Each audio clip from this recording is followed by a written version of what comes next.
Please welcome Cressida Cowell.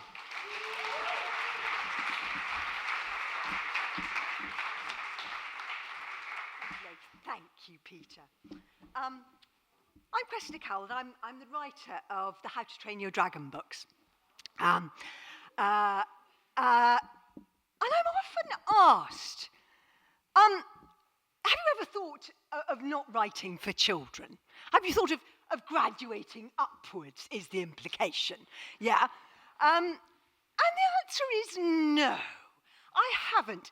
And one of the reasons is actually that's incredibly patronising, and children are interested in the most important things in life. That's what I find. Never underestimate children. They're interested in love, spirituality, adventure, moral courage, as Peter Florence was saying. And they haven't got distracted by money and sex and all these other things. They're interested in the essential things. So I have never found it a problem writing for children. And I'm also a warrior. I like the quest. Because writing for children, you cannot but be extremely aware that this is a medium under intense threat. And it is it is a worry, but also the warrior in me loves that. I love the fight. That is my quest. My quest is, as I state at the end of this 12-book series, books are like dragons. If we do not believe in them and read them, they will cease to exist. How then will we learn the language and understand the stories of the dear dead ghosts of the past? Save the dragons, speak dragonese, read a book. Thank you.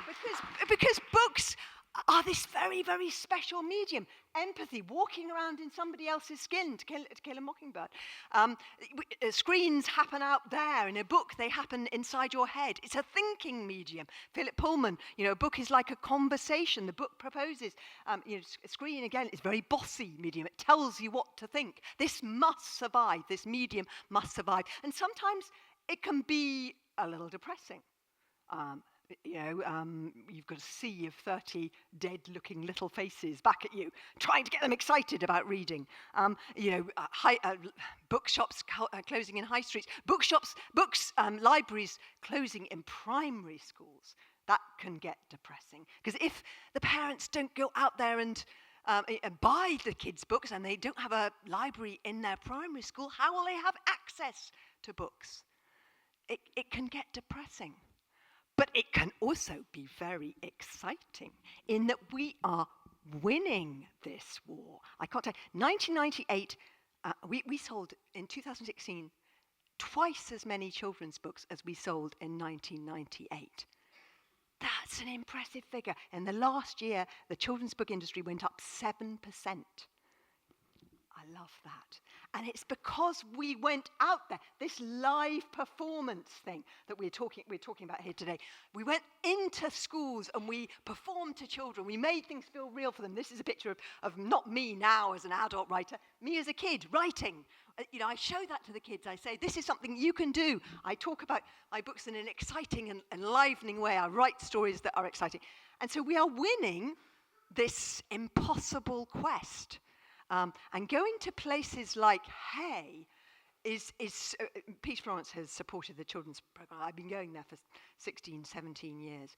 Is so inspiring. It's so touching about Hay. You see whole families travelling from miles across the country to come here and camp to Hay and watch performances. It's incredibly inspiring, and it brings it alive. I want to tell while drawing you a picture, I want to tell one of my favourite Hay stories, of which there are so many. That time when the helicopter didn't take off of the Princess of Wales, Prince of Wales and Duchess of Cornwall. That was a good one. We were waiting for 6 hours for them to turn up. Do you remember that, Peter? Never forget that one. I love it because you can go into the green room and, one corner there could be some poets from Azerbaijan, and another corner there's Bill Clinton, and another corner, there's this guy you had breakfast with in your hotel who told you all about the history of autism, some rather bemused-looking American who couldn't work out why none of the floors had carpets, and you have to explain it's because the hotel owner is a Jane Austen fan, so everything is in the 18th century in this hotel. Only in Hay will that happen.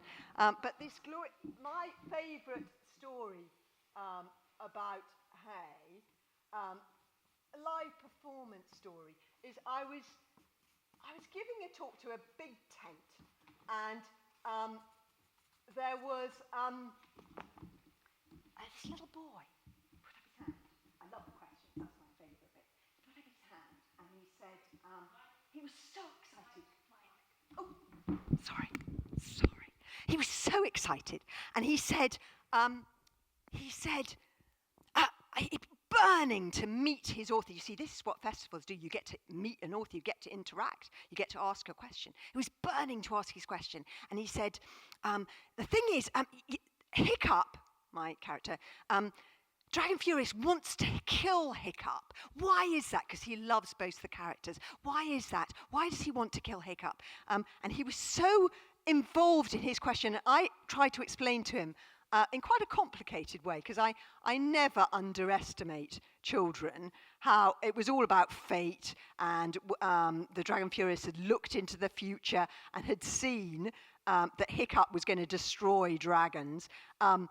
But it wasn't that he had anything personally against Hiccup. And the little boy was so excited by this answer that he came rushing up on stage.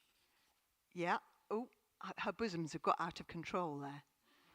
Sorry, this is he was so excited by my answer, he came rushing up on stage with his mother saying, "No, please," in front of hundreds, "please come back." He came rushing up on stage and he grabbed the microphone from my hand and he said, "It's all right, everybody.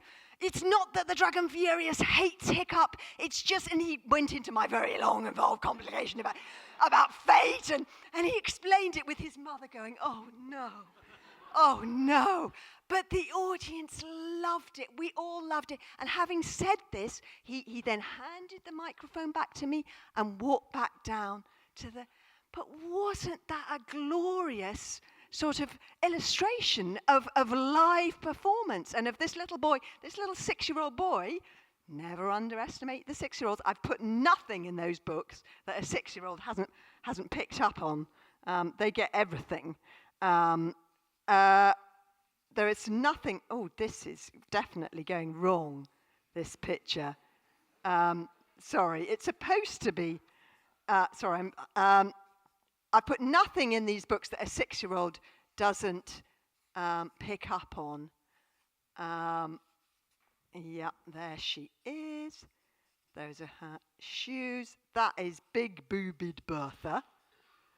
These bosoms have killed before, and they will kill again. Yeah. They will kill again. Thank you. So thank you to Peter and to his huge support of the children's festival at Hay. I've loved going over there for the last 17 years, and it's been so inspiring. Yeah, thank you very much indeed.